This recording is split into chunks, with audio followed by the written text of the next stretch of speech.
Hey guys, Romie here, so please like, comment, subscribe. Yep, I have my new camera and it's so great and grand and it's only... my old camera was less than a year old, but look.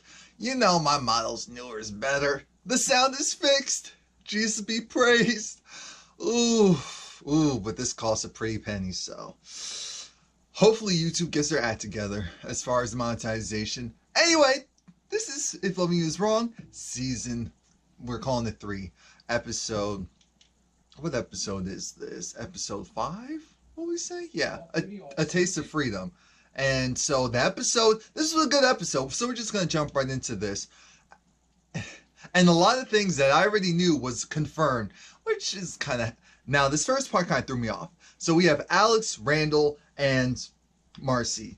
They're still in the hospital. They're waiting for this elevator that's taken forever to come. And so Randall's doing his usual prying. He's trying to go at Alex. He's like, oh, you know, it's been taking a while for you to lose the baby weight. And oh, what are you doing here? I understand you're here on this floor and checking in on a baby that's not even mine. He's like, oh, did she tell you that the baby's not mine? And Marcy's like, I don't care. And so then there's this whole issue of, is Alex going to tell Randall that she's pregnant? Randall kept poking the bear that I said, Alex, because Alex said, you know what? Instead of focusing on me, you should be focusing on Marcy. Focusing on her for what? Well, she's the one that, and I'm thinking, what are you about to say? And then she does something a little unexpected. She goes and says, well, she's here on this floor because, tell him, you're on this floor because you're trying to get pregnant by her husband. You're trying to get pregnant by Brad, and that's why you're here at the hospital, and you won't leave him alone. But this is Alex's way of saying leave Brad alone, because she's doing Marcy a favor by doing the whole mental mind games of she's trying to get pregnant by Brad, but I'm telling her she needs to cut it. She needs to cut it out, and that Brad's at home, and that's that. So Marcy was a little surprised because Marcy said, you know what? Yeah, show is. Sure enough, you absolutely right. And because they finally realized, instead of going at each other, which initially Marcy was in the right for going at Alex, but then it wasn't even petty anymore. It was just annoying. So I'm glad that they called a temporary truce to go after who it should be going after, which is Randall. As well as Alex, of course, but Randall definitely, because Randall's just going after everyone. Because remember, he wanted to get Alex pregnant. His whole goal was to get Alex pregnant, take the baby. And that didn't work out so well. Now did it? So then, since the elevator still hasn't come, Alex just said, I'm just going to take the stairs. Why don't you two talk? And of course, that's when the elevator actually comes. Mind you, I said, that doesn't even look like a real elevator, but let's go in it anyway. So while they're in there, we have Marcy who's throwing around the fact that Randall, you need to go and stop. You know, compared to Brad, you're just, and this and that, X, Y, and Z. Randall's trying to go around and say, oh, that she's a hoe. Oh, that she's a trollop. Oh, that she ain't no good. And oh, that she misses him. She said, look. The only thing about hearts when it comes to you is I would love for your heart to stop beating. Mind you, we have this blonde woman in the elevator as well, just kind of looking like, oh, let me pretend like I'm not saying, oh, what? Oh, Jesus, my word. Oh, my stars and garters. Oh. But I'm glad that Marcy played it up that, yep, she's trying to go and pursue this whole thing with Brad. Alex is a non-factor, and that's just the end of that. We know Randall doesn't like that because his whole goal, his whole motive in life is to go and try to break them up, try to break everyone up because he's not happy. Marcy goes and leaves, and she calls up Larry and tells Larry, you need to go and talk to Randall right now. You need to tell him that you're representing me right now because I can't deal with him anymore. I need to get this divorce done right now. I'm thinking, no matter what you say or do, it's not going to speed up the process that much. You know your husband's going to contest it. So, and I guess in the state that you're in, it's not going to work out so well. I mean, I know a little bit about these things. In comes, so Kelly comes back, and she sees that her house is a mess. She can't go in because it's an active crime scene and she's a suspect. But she goes over to Natalie, so Natalie lets her in, and then they go and talk to Justice. Just like what I thought, after a good 3 minutes of trying to go and do this roundabout thing of, she was like, Justice, don't lie. Baby, you know I don't like it when you lie. Why are you lying to me? You know I can tell when you're lying. Stop lying, stop lying. So that's when he admits the fact that, look, I only said those things so that you could get out of jail. And see, you're out. She said, no, it wasn't because of you. I love you, but don't ever do something like this ever again. And then that's when Natalie jumps in, because originally Natalie wanted to give them privacy. I said, no, where are you going? Where are you going? You better sit right here and listen to this full-grown conversation. They need alibis, Natalie. Come on now. So then that's when Natalie asked, so where'd you even get this idea anyway? And Travis called, told him the full details, and Kelly was just so hurt. Kelly had to reinforce again that Travis is a bad guy. She told him before, but now she really means it. Travis is a bad guy. He's not a friend. He can't be trusted. She's going to take Justice to school because he needs some type of normalcy. Great, Justice isn't a little killer, which I already knew, but more importantly, you know, Kelly's just so distraught because she's like, this man has terrorized her life. And Natalie said, wait a minute, this is good. What? Because Kelly was thinking, Justice is going to need therapy. I'm thinking, where's Justice's father? See, that's why you're playing around too much. You're playing around too much. Justice's father needs to come out and come after this bit. That's what needs to happen. He needs to come out and take care of him. That's what really needs to happen. But, okay, let's go continue. Natalie says, hello, you're not thinking. He just acknowledged the fact that he got this information from Travis, so we can go and say that Travis is the killer because no one else would know this information. And it was accurate. So now Kelly's lawyer is right over there. She gets her lawyer because they go and tell the lawyer, hey, dude. I think his name's Ethan. Dude, you need to hear this. We talked to Justice and he admitted that he didn't do it and that Travis told him. I was like, oh, really? Oh, the guy that you said did all this other stuff? Oh, I'm sorry. I didn't necessarily believe you before, but now I guess I have to. Most importantly from the conversation is they can't use it. They can't use it, or at least they can't as of yet, because they could always say that, oh, you're telling Justice to say that to try and build up a counterclaim in case. And so make sure he just stops saying it, period. We can't necessarily use that. I'm thinking, what? So then he said, wait, I'll go and get a second opinion at the courthouse. Remember, the courthouse is where Travis has a lot of connections. So, one, I'm definitely side-eyeing this lawyer. Two, I'm definitely side-eyeing the courthouse. As soon as they start dropping names, it's over. It's just over. Eddie looks really happy. Solution Steven comes in like, wait, what's good? What's going on? This is when they find out some more people from the FBI comes in. Eddie's like, look, 4 people from the FBI here. Okay, got it. Long story short, the other 2 people from the FBI lets them know that, hey, we have to let him go. What? Yeah, no matter if he's crooked or not, on some level, he's DEA.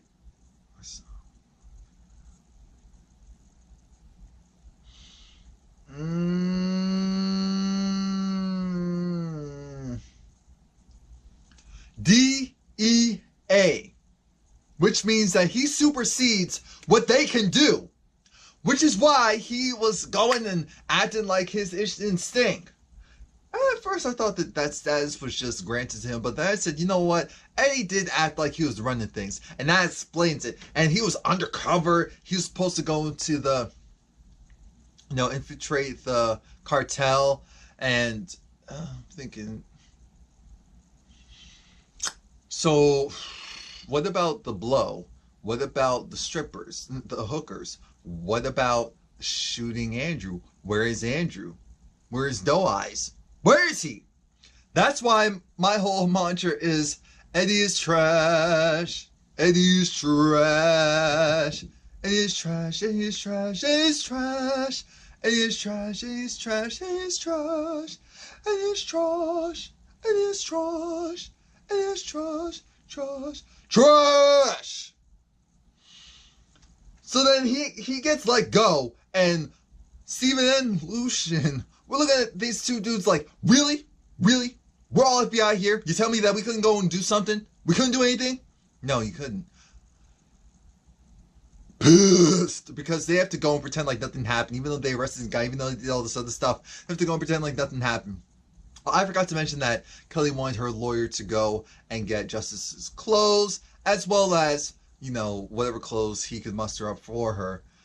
And I'm thinking, why is this lawyer in such a huff? Like, oh, this is such an inconvenience for me.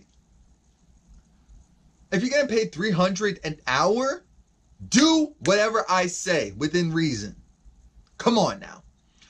Esperanza, she's in her house and she hears the faucet. Like, what the?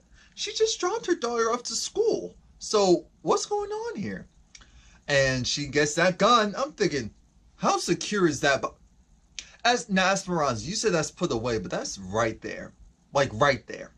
Like, right there. I didn't see a key to open that box. I didn't see a pin. I didn't see nothing.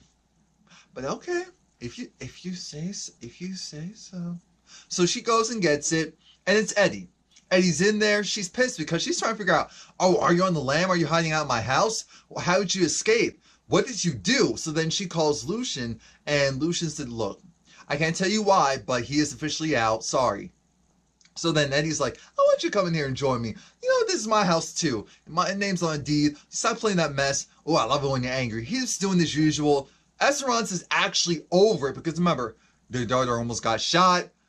She's just stressed with the whole thing with her friends and all of that. She's tired of Eddie. She was actually hoping he would go down. And you can tell Esperanza still kind of loves him. Or is still kind of infatuated with some part of him. But she said enough's enough. Because she took that gun and started shooting him once he came out of the shower. She flushed the toilet. So she still has one of those systems where it's all connected. So if you flush the toilet, then the hot water goes out for a certain period of time. And so that gets Eddie out of the shower. Step 2, she starts shooting the ceiling. Step 3, she continues until he leaves the house. I said, oh my God. And he's like, wait, can I at least get some clothes? She was like, no. And I'm really glad she stood up. But I'm thinking, so you shot your own house. Next thing you know, the cops going to come. Like, but then again, your neighbors are probably used to this mess. And that's the sad part. That's really the sad part. So he's out on the lam, all natural. And here comes, what's his name? Ian, whatever. And he's talking to Marcy because remember, just essentially right across the street, that's the house that he's looking at. And he was like, you know, interesting. He has three sons. And he got a divorce from his wife recently. Oh, we'll just say he got a divorce from his wife. He actually shares custody, and he's an active father. And she was like, oh, okay. But aside from all that, he loves the house, definitely loves the neighborhood, and he wants to make an offer. They're going to go at $18,000 under the original listed price, and they got themselves a deal. He likes Marcy, so he's not going to go and contest. He likes the house, and he likes Marcy. I'm thinking, so you're really going to move into this neighborhood where one person's being accused of murder, but technically you're representing her, and now you're starting to believe her. So, okay, all right, benefit of the doubt. But you haven't seen the other shenanigans. You really haven't, because if you did, trust, if you did, you wouldn't be all gung-ho with this mess. Absolutely not. So Randall is outside, and he's starting to feel a certain way. He's starting to feel a certain way because Larry gives him a call and tells him, oh yeah, so we're still on for drinks, but I want to let you know that I'm representing your wife. Because Marcy is still his wife right now. I'm representing your wife, and I just wanted to make sure that you knew that. It's like, oh, wait a minute, but you're my friend. You're supposed to be representing me. I'm representing the both of you. I said that's conflict of interest. He said, no, it's not. I'm thinking, it is, but Randall is trash, so let's just say it's not. So Randall said, you know what? Forget you. I'm tired of you. I'm tired of everyone. So that messes with Randall's head. The cops are still there. Mind you, the cops are still there. Just keep that in mind. Marcy is still there. She notices that Randall has a ladder. He's putting up a floodlight by his second story window, and it's going to shine right into Brad and Alex's room. And so Brad comes outside like, wait a minute, what are you doing? And he's over it, and Randall's doing his usual antagonizing. Brad's over it this time. Oh, and so he did exactly what I said he needed to do. He took that ladder, tipped it over to the right. Randall goes flying. I enjoyed it. He goes flying. He falls. I said, you punk. That ain't even hurt. Get up. He's like, oh, what? Oh, he tapped me. Oh my God. That broke rib. That broke a rib. Come on now. I feel like that should be my catchphrase. I say that all the time. Come on now. And Marcy's still there because Randall's still on the floor. He's still in pain. Brad's just like, look, I did what I did. I don't care. Brad went up the ladder, took down the light, also took down the camera. I said, you might as well. At this point, you might as well. So while Randall's there in pain, Marcy drives off like, ah, and you still can't get up. I'm like, oh my God. So petty. So petty. But Randall calls the cops. He calls the cops and he's just like, he calls the cops and he wants an ambulance. I'm thinking, well, the cops are right there. But I guess they're preoccupied with these storylines. And while Alex is seeing her doctor, she thanks her for helping her out with the DNA testing. And she just looked at her like, honey, because Alex kept saying, but thank you. But what? Thank you for helping me out, but I didn't do anything. No, really, thank you. She said, look, I really like you, doll, but I'm not going to go and risk my career for you. I said, that's right. You better tell her. You better tell her that you're not going to do something like that. So, with that being said, because I believe, I don't care what anyone says, people think, oh, because she's in the hospital, she's lying. No, I believe that that's the case. I never thought that it was Randall's child. Ever. I never thought it was Randall's child. I always thought that, and I don't think it's even Brad's side that has the black. I think it's Alex's side. I think that's the other issue. And that's what I've been trying to tell you guys. So please like, comment, subscribe. Come back next week. Give me a shout out for the audio.